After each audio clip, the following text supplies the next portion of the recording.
नमस्कार। रिपब्लिक भारत के digital platform पर आप सभी का बहुत बहुत स्वागत है। मैं हूं आपके साथ वैभव मिश्रा। यूनिफॉर्म सिविल कोड यानी कि समान नागरिक संहिता, जिसको लेकर अब लगातार देश भर के अंदर सियासत गर्म होना शुरू हो चुकी है। दरअसल यूनिफॉर्म सिविल कोड का जिक्र बीजेपी के मैनिफेस्टो में है, लेकिन मैनिफेस्टो से यह बात बाहर निकलती और खुलकर केंद्र सरकार की तरफ से सामने आती इसके पहले कई राज्यों ने ऐसे संकेत देने शुरू कर दिए कि वो अपने प्रदेश के अंदर यूनिफॉर्म सिविल कोड यानी कि समान नागरिक संहिता को लागू करने वाले हैं।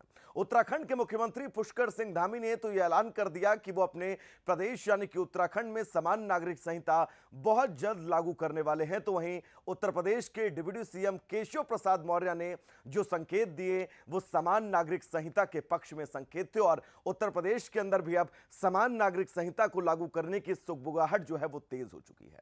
इसी बीच बात अगर मध्य प्रदेश की करें, बात अगर तमाम बीजेपी शासित प्रदेशों की करें, तो वो भी यूनिफॉर्म सिविल कोड को लेकर अब अपने कदम आगे बढ़ाने शुरू कर चुके हैं। और ऐसे में यह तय था कि जब समान नागरिक संहिता का जिक्र किया जाएगा, जब यूनिफॉर्म सिविल कोड की बात होगी, तब विरोध के सुर जरूर सुनाई देंगे।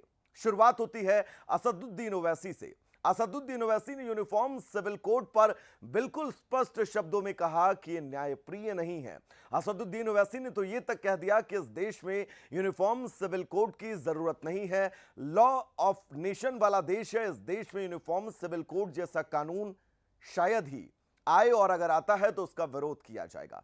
इसी बीच असदुद्दीन ओवैसी के इस बयान से पहले प्रसपा के अध्यक्ष शिवपाल सिंह यादव ने भी यूनिफॉर्म सिविल कोड को लेकर यह साफ कर दिया था कि यूनिफॉर्म सिविल कोड देश में लागू होना चाहिए। शिवपाल यादव का जिक्र इसलिए भी जरूरी हो जाता है क्योंकि अखिलेश यादव यानी कि समाजवादी पार्टी में कभी शिवपाल यादव जो हैं वो बड़े कद पर थे, लेकिन अलग होकर उन्होंने प्रसपा बनाई। कयास ये लगाए जा रहे हैं कि शिवपाल यादव का रुझान बीजेपी की तरफ बढ़ रहा है और ऐसे में यूसीसी को समर्थन देना शिवपाल यादव की इस मंचा पर भी बड़े प्रश्न चिन्ह लगाता है कि क्या वाकई वो बीजेपी में जाने वाले हैं।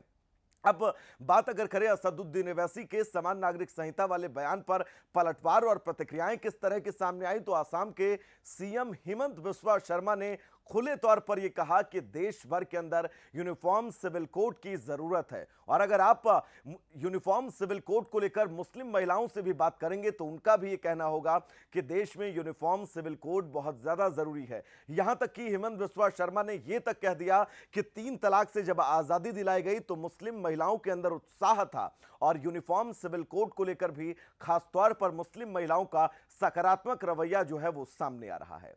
अब ऐसे में सवाल यही है समान नागरिक संहिता को लेकर, क्योंकि संविधान का अनुच्छेद 44 ये बिल्कुल साफ शब्दों में कहता है कि राज्य ये प्रयास करेंगे वो अपने राज्यों के अंदर समान नागरिक संहिता को लागू करें। ऐसे में अगर बीजेपी शासित इन तमाम राज्यों के अंदर समान नागरिक संहिता लागू होती है, यूनिफॉर्म सिविल कोड का जिक्र किया जाता है और उसे लागू किया जाता है और ज्यादा विरोध नहीं देखने को मिलता है, तो शायद केंद्र सरकार केंद्र स्तर पर समान नागरिक संहिता लेकर आए और देश भर के अंदर यूसीसी यानी कि समान नागरिक संहिता को लागू कर दे। चुनौतियां क्या हैं? क्योंकि कई तरह की चुनौतियां हैं। यह तय है समान नागरिक संहिता को लेकर जब किसी के भी धर्म में, किसी के भी सिविल मामलों में आप हस्तक्षेप करेंगे तो विरोध के सुर जरूर उठेंगे। समान नागरिक संहिता साफ तौर पर सिविल कानून है, यानी कि घरेलू मामलों को लेकर यह कानून जो है वो लागू किया जाता है।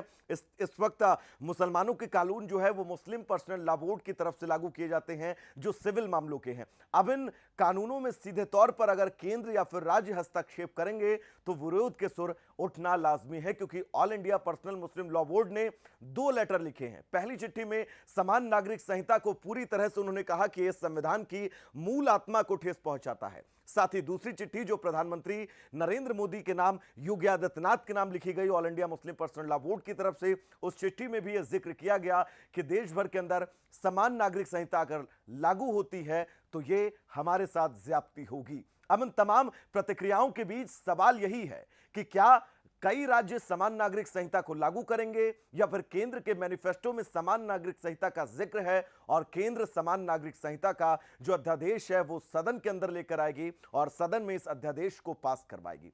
सवाल यह भी है कि क्या यूनिफॉर्म सिविल कोड की राह बीजेपी शासित राज्यों के लिए, केंद्र सरकार के लिए बहुत आसान होगा या फिर केंद्र सरकार और राज्य की सरकारों के लिए यह किसी टेढ़ी खीर से कम नहीं होगा। इसके लिए थोड़ा सा इंतजार करना होगा। अभी तक अगर आपने रिपब्लिक भारत के यूट्यूब चैनल को सब्सक्राइब नहीं किया है तो रिपब्लिक भारत के यूट्यूब चैनल पर जाइए और रिपब्लिक भारत को सब्सक्राइब करना ना भूलें।